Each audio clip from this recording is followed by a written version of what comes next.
So, Bryan, I am so deeply grateful to you for doing this with us as I spent the last several months thinking about High Holy Days this year and really contemplating the kind of conversation that we need to be having in our Jewish community and more broadly speaking throughout the country about truth telling, about national narrative, about the possibility of reconciliation and redemption, about what a real reckoning looks like. I thought I really have two options. I can give a sermon where I'm just quoting Bryan Stevenson, or I can try to get Bryan Stevenson to join me in conversation and you can quote yourself, and we can really be in conversation together. So thank you really from the depths of my heart. I'm so touched and grateful that you would take the time to be here with us for this Yom Kippur. I do want to say that you and I both had the instinct that we should record this as close to Yom Kippur as possible because the world is changing so quickly and we wanted to be able to respond to whatever's happening in the world. And even still, I don't think that either of us could have imagined everything that's happened just in the last week alone since the death of Justice Ginsburg, and then what happened in Louisville, Kentucky this week with the decision not to bring down charges on the officers who killed Breonna Taylor. So I'm grateful that we're here, and I also know that this moment is a very heavy moment. And so I wonder if we could start can you help us understand from your perspective what's happening in Louisville and throughout the country in this moment in the context of the broader quest for racial justice in America? Yeah, well, first of all, thank you for inviting me to do this. It's such an honor to be sharing with you and the community on such a holy day, such an important time in our nation's history. I do think we have run out of time to deal with this long-standing problem that has hovered over our nation since the very beginning. I think so much of the frustration and the anger that you've seen on streets throughout this country, around the world, is a symptom of this larger illness that we've just refused to treat for so long. And I don't think we can understand what's happening without understanding the underlying nature of this problem. I mean, we are not a free country. People in this country are not free. We are burdened by a history of racial inequality and racial injustice. I think it's polluted the air. I don't think we live in healthy spaces. I think the spaces we live in have been corrupted, polluted by this long history of racial inequality and racial injustice. And that smog in the air has caused distrust and a lack of awareness that I think we have not adequately addressed. And so this moment, it's become clearer and clearer that we can no longer hide from this. The silence has to end. And, police violence is a part of American history from the very beginning. Before slavery was over, police officers were formed in part to track down fugitive slaves as part of the Fugitive Slave Acts. And after enslavement, during that period of Reconstruction, law enforcement officers stepped back and allowed mobs to engage in terrorism and violence for nearly a century. During the 1950s and 60s, we've overlooked the fact that those incredibly motivated, incredibly faithful Black and white people who put on their Sunday best and went to places to just ask this court to honor its commitment to equality and justice were frequently beaten, bloodied, and battered by uniformed police officers. It was the police that beat John Lewis on the Edmund Pettus Bridge. It was the police that put dogs and fire hoses on children in Birmingham, Alabama. And then in the years after that, when communities were disrupted again by police violence in Detroit and Chicago, and New York and Los Angeles, you saw police officers acting violently. And that legacy is a legacy we've just ignored. We haven't talked about it. And what we've been trying to say to responsible law enforcement leadership is that you have to change your identity given this history. You're going to have to do some things to reckon with this past of menace and control and threat directed at Black people. And because we're in this moment of over-incarceration, our prison population has gone from about 200,000 in 1972 to 2.2 million today. We have the highest rate of incarceration in the world, and no one seems to be particularly bothered by that. And the police become the visuals, the optics that maintain and sustain that over-incarceration. 6 million people on probation or parole, 70 million people with histories of criminal arrests. Percentage of women going to prison increasing 700%. And so in our communities, poor communities, minority communities, people feel threatened and menaced and overwhelmed by a carceral system that is every bit as dangerous as criminality, as violence, as gang violence, as robbery, as all of these other offenses. And that reality has created a certain a breaking point, and you see that breaking point. And what's interesting to me about Louisville and about the moment we're in right now is, despite all of this history, in poor communities and communities of color, there is still this expectation of justice. We still believe in justice, despite the inability to obtain justice for so long. And that's why it's frustrating and disappointing when the justice system does not respond the way people want it to, the way people expect it to. So I want to address all of those elements. And can we just start with the kind of foundational issue of narrative? I want to think about the power of a shared narrative, about what it means to build a nation on a narrative that is not an honest narrative. What would it mean to shed a narrative and to even birth a new one? So I'm gonna share with you, if I can,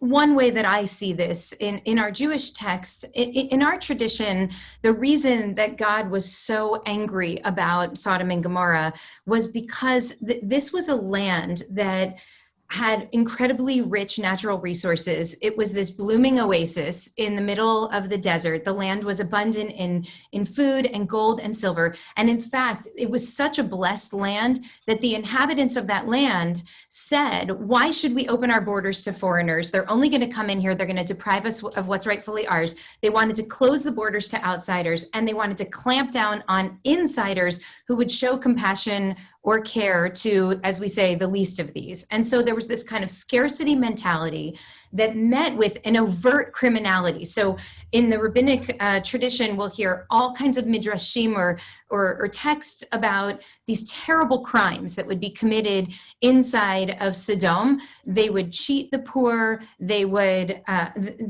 attack people for showing compassion. There's one story in particular that I want to share with you about the daughter of Lot, Abraham's nephew, who lived in Sodom. So her name was Plotit. And the story is that she saw a poor person who was starving on the street, and her soul ached for him. And so every day when she would go to draw water from the well, she would bring this pitcher and she would fill it with food from her home, and she would feed the poor person while she was on the way down to get the water. And the people of Sodom were so evil that they saw this poor person and they said, how is he surviving? He should be dead by now from hunger. How is he surviving? And so they investigated, and they caught her in the act of helping him, and they burned her to death. And it's said in our tradition that she cried out this terrible aching cry, and that's the cry that the Holy One heard, that awakened God to the cries of Sodom that made God so angry. And so there's this kind of scarcity mentality matched with overt criminality. And the most egregious thing is that it's met with immoral law, that they developed this system of this immoral legal system that would justify and prop up all of the cruelties that they were engaging. And it just occurs to me, and I'm sure now that my read of Torah, like my read of the world, is very much informed by your writing and your speaking over the last many years, because you've been an incredible teacher to me. Now, as I read these texts, I wonder, why did the rabbis tell the story this way? Because it's very sparse in the Torah, in the Hebrew Bible. Why did they tell it? Because they knew and understood that Sodom could be burned, but the ethic of Sodom would continue to rear its head wherever it could, whenever the suitable conditions would emerge. And so we are called to be attentive not only to the scarcity ethic, not only to the overt criminality, but to the legal systems that prop up and support that kind of injustice. And I've heard you say many times, and I wonder if you can unpack for us today, what happens when the South loses the Civil War but wins the narrative war? What's the danger of the pervasiveness of that narrative? And is there a way for America to extract itself from that foundational narrative so that we can begin to contemplate building something new and different in the years ahead? Yeah.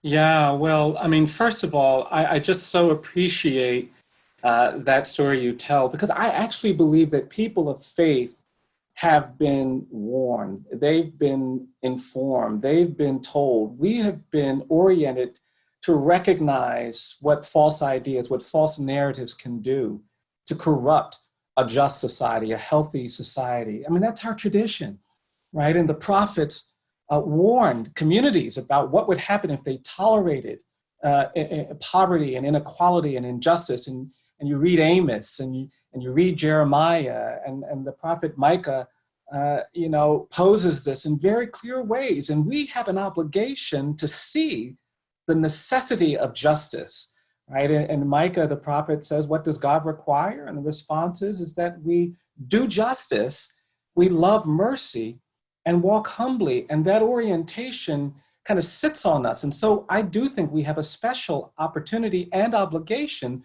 to respond to these narratives. And the narratives that we've inherited in this country are narratives that have set up a kind of racial hierarchy. We allowed this narrative of racial difference to emerge when Europeans first came to this continent. We had a genocide on this land. We killed millions of Native people through famine and war and disease. It was a genocide. We slaughtered Native populations. But we tried to justify that by saying, no, those Native people, they're different. They're savages. And a narrative of racial difference was created to justify the formation of a nation that talked about equality and justice for all, while doing this destructive, horrible thing to indigenous people. And the narrative of racial difference is what we relied on to then get comfortable with 2.5 centuries of slavery. And when you think about it, the people who owned slaves, the enslavers, they didn't want to think of themselves as immoral. They didn't want to think of themselves as unreligious, as non-holy. So they had to create a narrative that justified enslavement. And so they said these Black people are not like white people. They're not fully human. They're not fully evolved. They're less deserving, less capable, less human. And that narrative of racial difference became the true evil of American slavery. It wasn't the involuntary servitude. It wasn't the forced labor. Those things were horrific. But the real evil was this narrative of racial difference, this ideology of white supremacy that just infested everything. And even many abolitionists believed in the abolition of slavery, but they didn't believe in racial equality.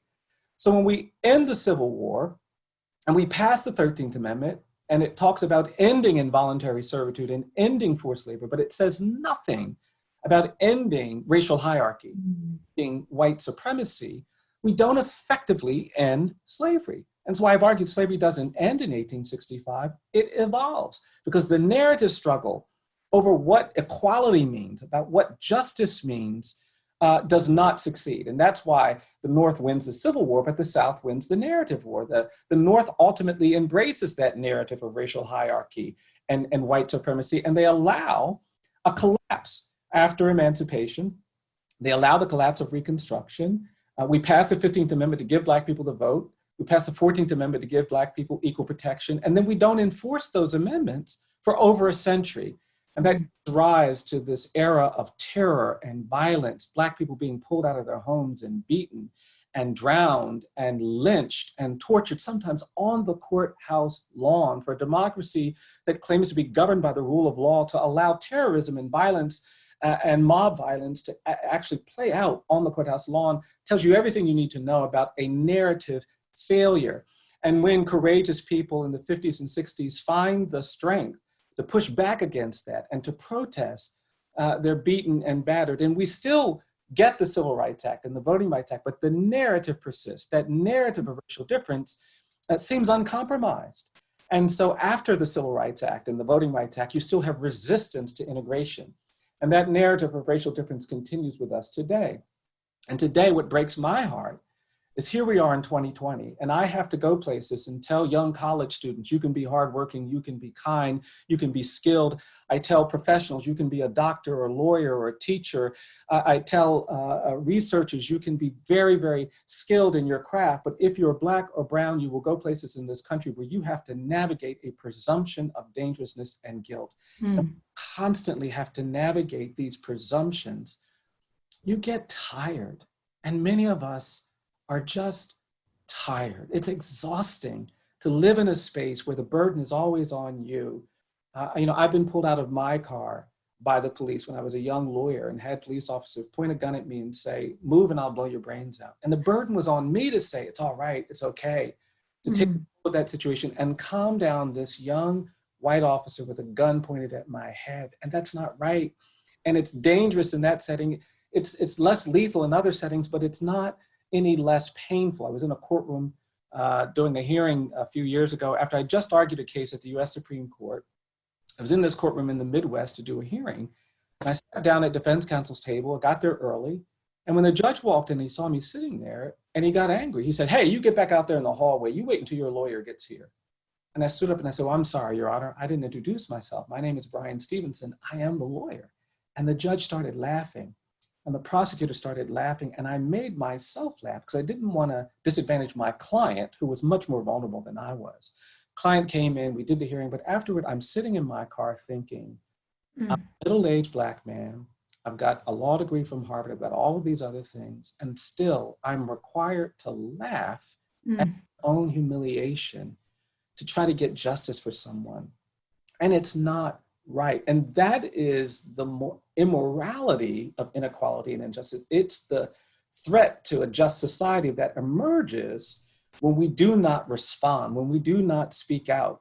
And that's why I actually believe that connection to the story you tell about Sodom and all of these issues is so incredibly important for those of us of faith who feel an obligation to stand against justice, because that's the only way we can change these narratives, the new understanding of who we are and what our obligations are.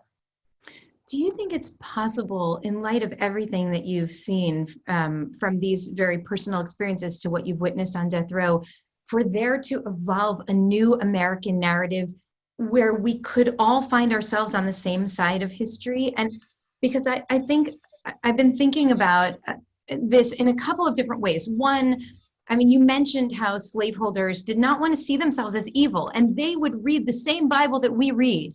And they would justify the oppression of Black men and women as a religious calling for them, even while giving Black folks to read a slave Bible where they took out the entire book of Exodus, because God forbid you should connect with the call to justice. But I once was sitting in church on Christmas Eve. I was invited to my dear friend, Reverend Ed Bacon, he's back in Birmingham. Yeah. And I saw him actually at the memorial. And so so he used to invite his Jewish and Muslim friends to come and sit in the front row on Christmas Eve for Mass.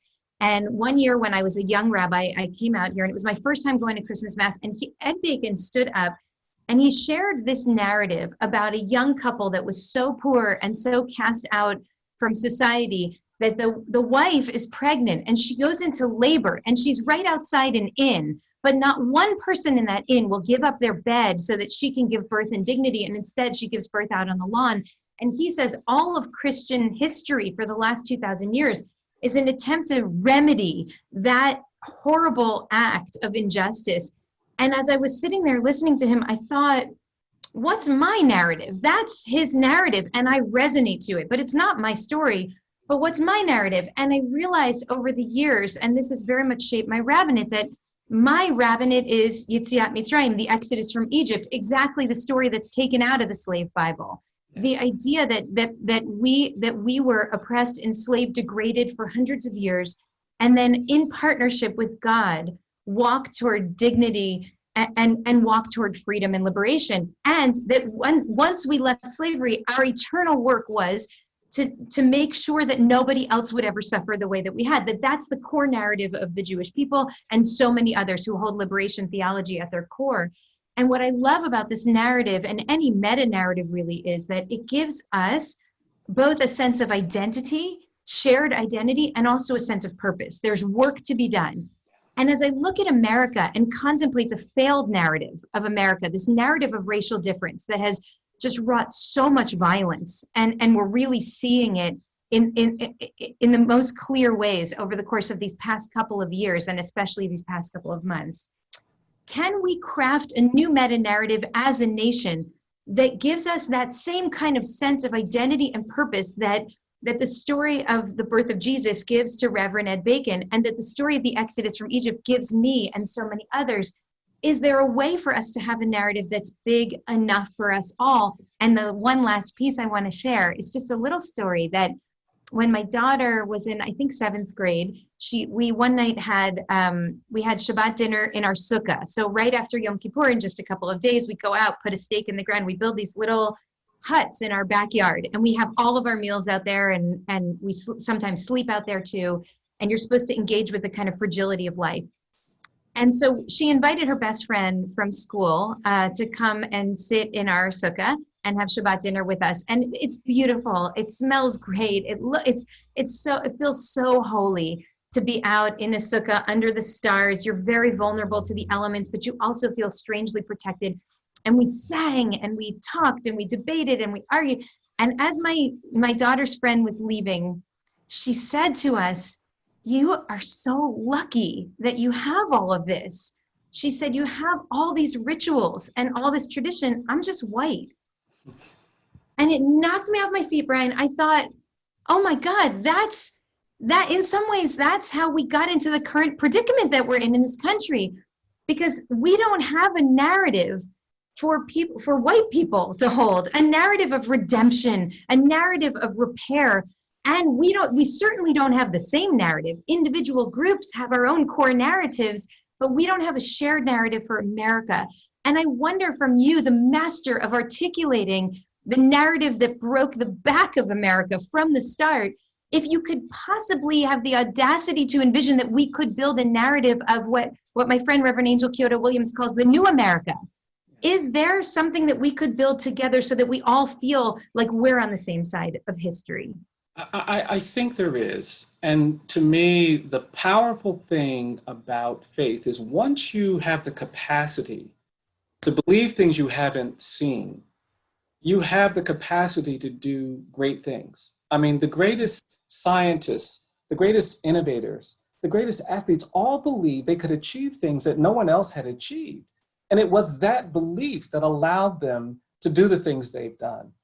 And that's the way human evolution is as well. And I actually, when enslaved people came to this continent, many of them came from places where this ability to see beyond what they experienced was very much a part of their tribal tradition, their tribal orientation. And then that, of course, was fostered during that time of enslavement. And I think about that being the key to how we build this new America. My great-grandfather was enslaved in Caroline County, Virginia. And as a little boy, he learned to read, even though he knew that could get him sold or worse.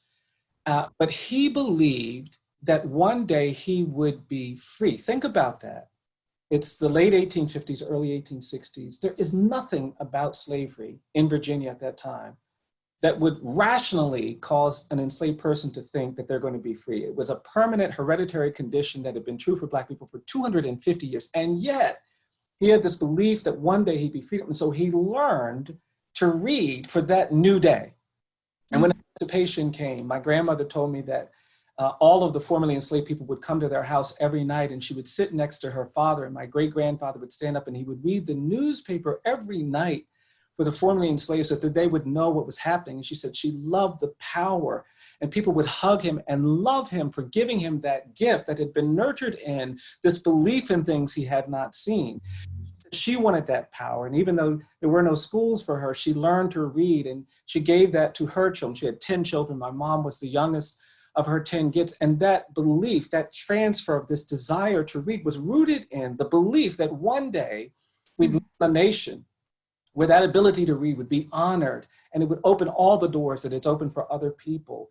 And she gave that to my mom, and we grew up poor in a community where people didn't have a lot of things. And I remember my mother going into debt in the 1960s to buy us the World Book Encyclopedia. My friends had bicycles and basketballs and all kinds of games. We just had the World Book Encyclopedia, but it was rooted in this idea that if she could get us to see the world through those books, that maybe we would believe something else. And I say all of that because we have, in fact, another history in this country. We have a history of endurance, a history of resistance, a history of faith, a history of transformation. When enslaved people were emancipated, they had every right to want to do violence against the enslavers, to seek retribution, to seek revenge against those who had brutalized them. But instead, they had this hope that they could actually make this country own up to these values of democracy and equality and freedom. And even when those hopes were crushed by violence and lawlessness and torture and lynching, they continue to believe. Think about what Dr. King and Rosa Parks and so many others did in the 1950s. They believed enough in America to put aside any weapon of violence, to put aside any enmity, to put aside hate, and put on their Sunday best and beg and implore and push this nation to do justice. For it, they got battered and beaten. Dr. King was assassinated, and yet there was still this belief. I'm a product of Brown versus Board of Education. I grew up in a community where Black kids couldn't go to the public schools. I started my education in a colored school. There were no high schools for Black kids when my dad was a teenager. He was smart, he was hardworking, but he couldn't go to high school in our county. And so his opportunities were limited behind that barrier. But I got to go to high school, I got to go to college, I got to go to law school, and I get to do the things that I do. And all of that is evidence of this capacity, this ability to create a new America. But to do that, we are going to have to engage in a kind of truth-telling that we have not engaged in before. We're going to have to tell the truth about the Native genocide. We're going to have to talk honestly about slavery. We're going to have to talk honestly about what this country has done to create inequality and injustice. And the new America that emerges from that will be the kind of America that is, yes, bruised and scarred a little bit, but stronger as a result of that. And my faith tradition, we teach that that is a process of overcoming. That's how we get to redemption. You can't come into my church and say, you know, I want the heaven and the salvation and the redemption, but I'm not going to own up to anything. I haven't done anything wrong. The preacher's going to tell you it doesn't work like that. You've got to get on your knees. You've got to repent. You've got to confess. And repentance and confession is the process that leads us to redemption and salvation. And they'll tell you, don't be afraid to confess. Don't be afraid to repent, because on the other side of that is something that will lift you up. We have the power to heal the wounds of enslavement and genocide and injustice and lynching. We actually have the capacity to create wholeness out of this broken history, but we can't get there if we're unwilling to tell the truth. When a spouse does something dishonest to another spouse and won't own up to it, that relationship cannot heal. And I think that's what's true in America. So yes, I think something better is waiting for us. There is something that feels more like freedom, feels more like equality, feels more like justice waiting for us in this nation, but we cannot get it. We cannot achieve it until we have the will, the courage to talk honestly about our past, to own up, to confess and repent, to acknowledge the harms and the wrong, to repair the damage, to remedy the inequality and injustice that we have inherited. And that's the moment that we're in. I think this is the time to really commit to a new era of truth and justice, to a new period of restoration and redemption rooted in a truth-telling period. Because, you know, truth and justice, truth and reconciliation, truth and restoration, those things in my mind are sequential. You got to tell the truth first. Because if you tell the truth, you don't know how to restore, you don't know how to reconcile, you don't know how to redeem, you don't know how to repair. It's a necessary condition for all of those beautiful things that we believe as individuals of faith, but we understand are the prizes, the reward for truth-telling. I so resonate to that. And I've been thinking about what we've heard over the last couple of months, that we should stop testing people for coronavirus so that we don't get bad numbers of how many people are actually sick. And something that I shared actually at the opening of the lynching memorial is that we have this rabbinic tradition that if you ever want to heal from an illness, you have to put the full body on the table and run the diagnostics and understand where the injuries are, because you can't address you can't address the sickness if you don't know what you're trying to heal. And you know, I remember speaking at Ebenezer Baptist in 2018, and we went there. I took my daughters there. We were doing poll monitoring for the midterm elections, and we had a big voter engagement prayer rally the night before, and John Lewis was there, and he danced, and it was amazing. And so Pastor Raphael Warnock asked if I would speak, and the story that came into my mind was the story of a beautiful congregant of ours, a member of our community, who was having horrible abdominal pains for several weeks, and then it became a couple of months, and excruciating, like could barely walk. And she's got 4 little children. She's really tough. And she was toughing it out and toughing it out. And finally, one day she could not take it anymore. And she went to the doctor and they rushed her to the ER. And what they found was that she had a cancer wrapped around her spine, which they couldn't say it had nothing to do with the abdominal pain, but it was impossible for them to find the connection. But that pain brought her into the ER so that she could have the life-saving surgery. And thank God she's fine. But what occurs to me is that we are so responsive to the immediate pain that we don't look to see what's actually the deeper illness that's in the system. And this I was so moved by, but with both the museum and the memorial, that what you're doing is pushing us to have a conversation about what's really the cancer that's wrapped around the spine of our country, because the abdominal pain is the thing that every day is leaving us breathless right now. But really, there's a deeper illness in the system. And at the entrance to the museum, I thought this was so brilliant. We took, by the way, as you know, we brought 109 people from Ikar to Montgomery in November. And I hope that, we're going to keep coming as soon as we're allowed to travel again. And I hope that every person in America comes to this museum and memorial to have this experience. When you first walk into the museum, and there's that silent film that shows the devastation wrought upon enslaved people after the transatlantic slave trade was made illegal. And we see the way that family separation was actually national policy in the Deep South for many years afterwards. And the enslaved populations just absolutely wrecked by families being torn apart. I was thinking about how when children were being torn out of their parents' arms at the border a couple of summers ago, there were all these protests with people, well-intentioned people, holding signs that said, "This is not America. In America, we don't do this." And you walk into your museum and you say, "This is America. This is exactly what America does. This is official US policy in America for generations, and not only to Black enslaved people, but also to Indigenous people, and also. And so there's a kind of truth telling that you are pushing us to have that I believe I agree with you, is absolutely essential, and I also know is utterly terrifying. Yeah. And on this day, on Yom Kippur, this day of repentance, we understand that the reason it's the most joyous day of the year is because we're most honest with ourselves. And there's this idea that we live with layers and layers of kind of falsehood, and then one day comes and we dress in white and we just bear the truth maybe for the first time all year. And it's so painful, and there's anguish in the truth and agony in the truth, and yet we can't heal until we get there. And do you believe that America will be able to reckon enough with the truth, or will we just run and hide from it because it's so ugly, it's so vast, the wounds are so deep? Will we actually be able to do the work that we need to do in order for this healing to happen? Well, it's a really important question. I think it depends on whether we find the courage it takes to tell the truth. We've actually made progress on some long-standing vexing issues by shifting narratives.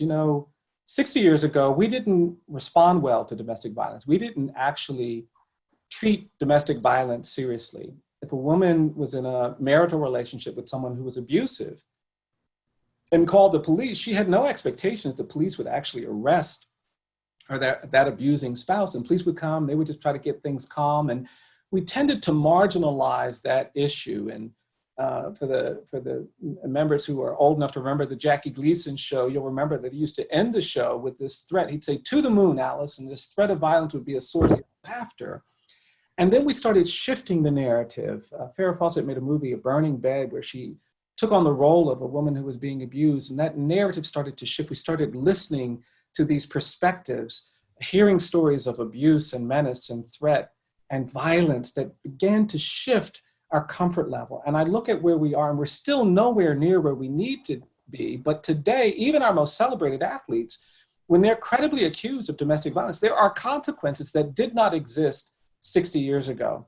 Mothers Against Drunk Driving inhabited an identity and began teaching this nation that we cannot be indifferent to the hazards created by people who drive while intoxicated. And it was a very powerful, emotional, personal, truth-telling campaign where people would talk about the loss of a child, they would talk about the loss of a loved one, and that truth-telling caused our nation to reflect and then change. And we've gotten to a very different place when it comes to holding accountable people who drive while intoxicated. We've been doing some truth-telling about love and relationship, and love is love, and the stories of same-sex couples that were undeniably about stories about love have caused us to reflect and to shift.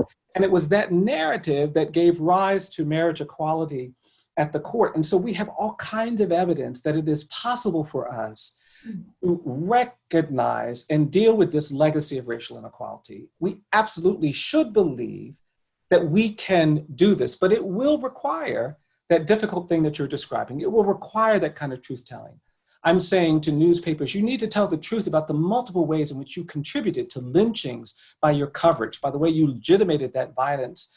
I want institutions to reckon with the ways in which they facilitated that racial hierarchy by buying into it. I had conversations with members of the Academy, the Motion Picture Academy, because there is complicity. There were times when those stories, we have a whole catalog of films about cowboys and Indians that reified, that reinforced that narrative of racial difference, that ideology of white supremacy. Banks were complicit in denying loans to Black families, Black veterans after World War II by being unwilling to give mortgages. And that's the reason why we have a wealth gap in this.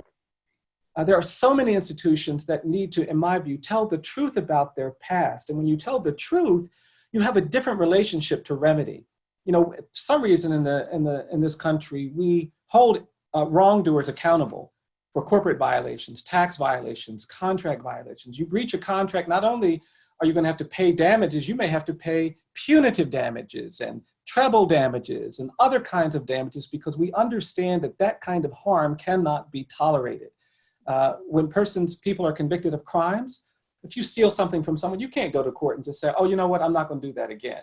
And that makes it okay. No, you're going to have to be held accountable. You're going to have to do something that goes beyond the harm. And we do that everywhere, except in the area of racial justice, in the area of civil rights. Where in the area of civil rights, after 100 years of disenfranchising Black people, we passed the Voting Rights Act, and all we say to the states that were guilty of 100 years of violating the Constitution, all we said to them is, don't do that anymore. And they didn't say back, we won't. They actually kind of said, well, we're going to look for some new ways to do that. And we weren't thinking about that harm. We didn't tell the truth about that harm. I actually think that the states of the American South that disenfranchised people for 100 years should have been required to automatically register Black people when they become of age. I don't think Black people should have to register to vote in Alabama. I think the state should do that as a remedy to 100 years of disenfranchisement. I don't think it would have been wrong for state universities in this region to open up their doors and create admission at a discounted rate or even free for the children of folks who have been excluded. That's how you repair and remedy. And we don't have a consciousness that gives rise to that. But if we embrace that, then yes, I think there is something on the other side of this. Look, I've been to places in the world. I've gone to Germany, and I wouldn't go to Berlin, Germany, even if everybody was nice, even if everybody was pleasant. I would not go there if they were silent about the horrors of the Holocaust. If no one acknowledged it, if no one talked about it, it wouldn't matter how nice people were in the moment. I couldn't trust a society that did something that horrific, that refused to acknowledge the horror of that. And the thing that makes me feel okay about going when I go to Berlin is to see all of that iconography, those stones in front of homes of Jewish families that were abducted during the Holocaust, taken away, to see the Holocaust Memorial in the center of the city, to hear people honestly encouraging me to go to these spaces. What makes me feel like it's possible there is that there are no Adolf Hitler statues in Germany. The idea that we would honor and celebrate the architects and defenders of the Holocaust is unconscionable. And there are threats and problems there. Don't get me wrong. There's a white nationalism movement that we have to worry about, but you don't see that kind of iconography. There has been some reckoning, with what happened. And here in the American South, none of that. Here in America, none of that. I live in a place where the landscape is littered with the iconography of the Confederacy. I live in a state where Jefferson Davis's birthday is a state holiday. where Confederate Memorial Day is a state holiday. We don't have Martin Luther King Day. We have Martin Luther King / Robert E. Lee Day. And that narrative isn't just unique to the American South, it's everywhere. There wasn't a reckoning in California which prohibited interracial marriage until almost 1950. There hasn't been any of that. And that's what makes me think that it's achievable, but only if we find the courage to do the things that must be done. You start talking about race, in most places in this country, people get nervous. They start looking for exits. You start talking about racial justice and people want to close their ears, and we have to have the courage to not do that. The powerful thing is that when we have that courage, beautiful things happen. I think I've told you, we've been doing this project where we have people go to lynching sites and collect soil. And we did one not too long ago, and there was a middle-aged Black woman who came to the meeting, and we give people a jar, we give them a little implement to dig the soil, and we give them a memo that tells them where the lynching took place. And we gave this woman her jar and her implement and her memo, and she was sort of nervous, but she said she was going to do it. And she went to a site somewhere in West Alabama, and she got out of her car. It was a very remote location on a dirt road. And she went over to where the lynching took place. And she told me she got down on her knees to start digging the soil. And as soon as she did, a truck drove by, and there was a big white guy in this truck who stared at her. And the man slowed down, and then he stopped his truck, and he turned around, and he drove back by again. She said the man stared at her some more, and she got very nervous. And then she said this man parked his truck and got out of his truck and started walking toward her. And we tell people when they do these collections that they don't have to explain what they're doing. If they want to say they're just getting dirt for their garden, they're allowed to do that. And she said that's what she was going to do. And this big white guy walked up to her, and he said, "What are you doing?" And she told me later, she said, "Mr. Stevenson, I was going to tell him I was just getting dirt from my garden, but all of a sudden something got a hold of me. And I told that man," she said, "I'm digging soil because this is where a Black man was lynched in 1937, and I'm going to honor his life." And she said she got nervous, so she started digging real fast, and the man just stood there. And then she said the man stunned her, and he said, "Does that paper talk about the lynching?" She said, "It does." And then he said, "Can I read it?" And she said, "Yes." And she gave the man the paper, and she kept digging. And the man read the paper, and then he put the paper down, and then he shocked her. He said, "Excuse me, but would it be okay if I helped you?" And she said, "Yes." And she said the man got down on his knees, and she offered him the implement to dig the soil. And he said, no, you use that. I'll just use my hands." And then she said this man started throwing his hands into the soil with such force and commitment and picking up the soil and putting it in the jar. She said his hands were turning black with the soil, and he kept doing it. And she said there was something about the way he just gave it his all that moved her. And she started crying. And the man stopped, and he said, "Oh, I'm so sorry. I'm upsetting you." And she said, no, you're blessing me." And she said she kept digging with her implement, and he kept digging with his hands, and they were getting near the top of the jar, and she noticed that he'd slowed down. And she looked over at him, and she could see his shoulders shaking. And then she saw tears running down his face, and she stopped. And she said, "Are you okay?" And he said, "No, ma'am." He said, I'm just so worried that it might have been my grandfather that participated in lynching this man." And she said, he sat there and cried, and she sat there and cried, and they finished putting the soil in the jar. And he said, "I want to take a picture of you holding the jar." And she said, "I want to take a picture of you holding the jar." And she said that man insisted on coming back with her to Montgomery to make sure she was okay. And then she said, "Come on in." He didn't want to come in, but she finally got him. And these two people came into our space and put that jar of soil in the exhibit we have in our museum. And beautiful things like that don't always happen when you tell the truth. But until we tell the truth, we deny ourselves for the possibility of the beauty of justice, the beauty of restoration, the beauty of redemption, the beauty of all those things are waiting for us. But we have to be willing to engage in these courageous acts of truth-telling. I've seen too much of it to believe that it can't be possible for this nation. I've been lifted up by so many. I live in a community where I stand on the shoulders of people who were beaten and battered, who did so much more with so much less. And they make it impossible for me to accept that we cannot do better. And that's the gift we've been given by our foreparents, by those who came out of Egypt. That exodus is a gift to us if we understand the courage and the strength, the belief, the faith that represents. And we have to hold on to that. I love that story so much. And as a part of my job is standing by the graveside with people, and especially in COVID times, we're not allowed to use the shovels. And in our Jewish tradition, we bury people ourselves. We put the earth on the coffin, and so without a shovel, I mean, I always prefer to use my hands. And the image of these two collectively lifting and filling, it feels like there's a really laying to rest an old story and building together a new one. And that story is such a blessing. I think one of the hallmarks of this High Holy Day season that we're in right now is the idea of tshuva, the idea that people can change, that change is possible in individuals and in systems, and that if we engage in truth telling and do the work, that it's possible for us to find a kind of social harmony that otherwise wouldn't be possible. And part of what's beautiful about that is it keeps us from throwing people away. Like this man who, this is the way he was raised. And I believe that there are entire portions of our population that are raised on the lie of white supremacy, and they believe it because it's all that they've ever known. And he had a moment of awakening and awareness where he could see the truth. And you mentioned earlier that truth and reconciliation has to happen sequentially, truth first and then reconciliation. And in our tradition, that is also the way that our rabbis understand it.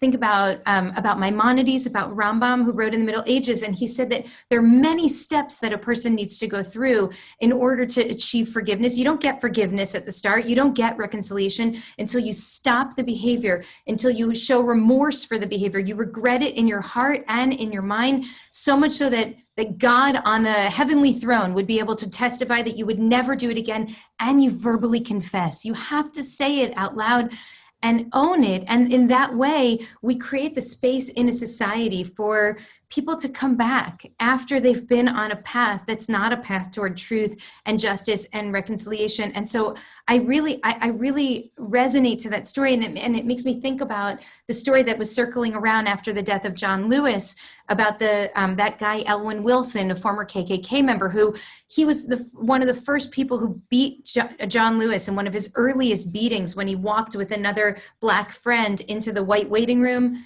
And he was left for dead. It was a horrible beating. And this guy, a lifetime later, found his way to John Lewis. And John Lewis was able to forgive him because he recognized that this man had gone through a kind of transformation that I think our country needs to go through.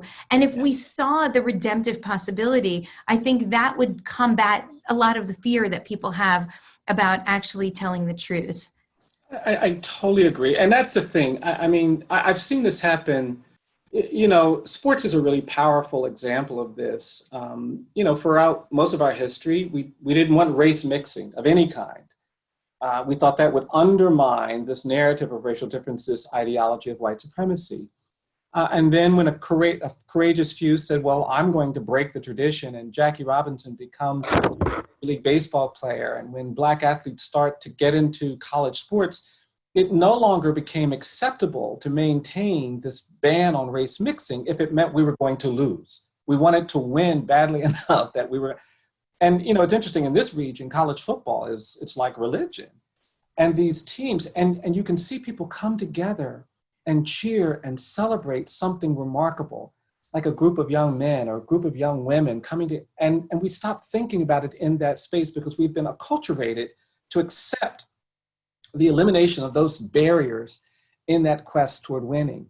And we get off the field, and it's almost like they get restored automatically. And that tells me that this is about having the courage to push through these boundaries. We've seen enough evidence of overcoming that it's not a crazy thing to believe. It's not an impossible thing to believe.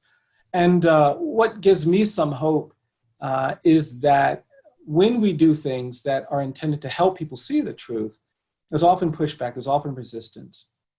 I was so grateful to you for coming to our opening in 2018 when we dedicated the National Memorial, our memorial, which honors thousands of Black people who were the victims of lynchings. And part of what I've been interested in doing is getting people to understand the trauma, the burden, the heaviness of having to live in this country that talk so much about democracy and equality while you're being threatened, while you're being terrorized, while you're being lynched. Older people of color come up to me, they say, Mr. Stevenson, I get angry when I hear somebody talking about how we're dealing with domestic terrorism for the first time in our nation's history after 9/11. They said, we grew up with terror.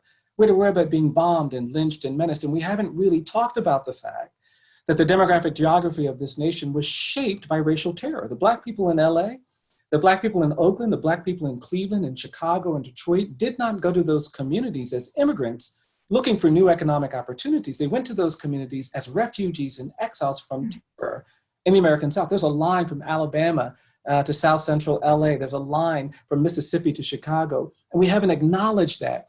And so when we opened this memorial, we wanted to try to do something that was healing to all of that trauma. Because when you suffer, the tears of sorrow that you shed, they create stains. When you are menaced, when you're abused, the tears of anguish that you shed, they create stains. They create a weight that can wear you down. And on the morning of the memorial, you'll recall that a lot of our stuff was outside, and I had been gotten sort of preoccupied with rain. I didn't want it to rain for anything because I just was afraid that was going to disrupt everything. And to get inside that memorial square where we were, and you offered those beautiful remarks, you have to walk outside. And I was just dreading a rain problem. And when I woke up that morning, the skies were cloudy and it was overcast. And I thought, oh my Lord, it's going to rain. This is going to mess up everything. And I just kind of got lost in fear of this thing I couldn't control for a moment. And fortunately, we all got inside and we had hundreds of people in the square, and you gave beautiful reflections and other people made beautiful reflections. And in the middle of the sermon, just before I was about to speak, the clouds just opened up and it started pouring down, raining. And you could hear the rain beating down on the top of that memorial. And all of a sudden, this thing that I feared took on something radically different. Because when I was in that space that morning and I heard those raindrops hitting the top of that memorial, it was no longer something I feared, but something that gave me new hope, new life. And it sounded to me like in that moment that they weren't raindrops hitting the top of that memorial. They sounded like tears of joy being shed by thousands of people whose lives have never been remembered, never been acknowledged, never been uplifted. And the beauty of tears of joy, the beauties of tears of love is that they have the power to wash us. They can purify us.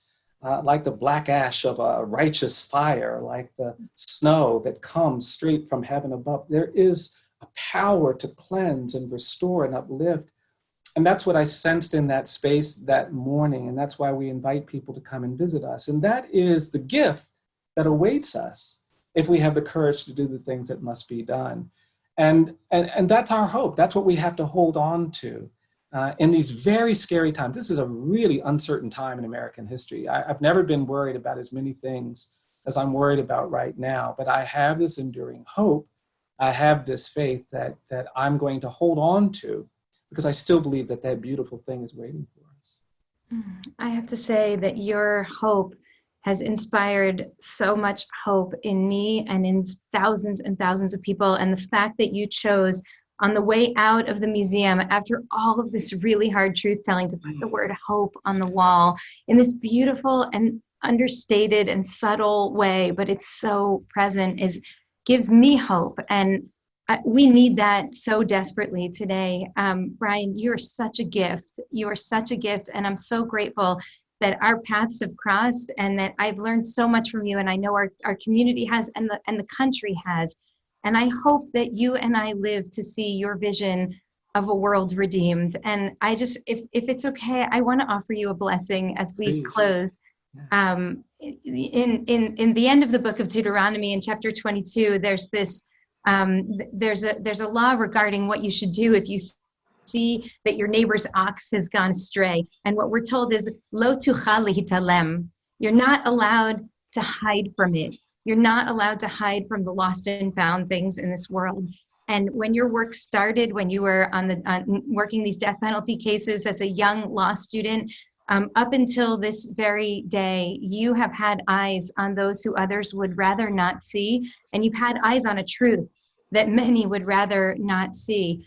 and that you are indeed fulfilling, I think, the greatest calling. You've never hidden from the calling, and for that I am so deeply grateful. And you are absolutely a national treasure. And I just ask God to bless you with health, with strength, with healing, body and spirit, for you and for all of us. May this be a year of renewed purpose and love. Thank you so much. Thank you. So appreciate that. What a thrill spending time with you, Rabbi. Really, thank you so much.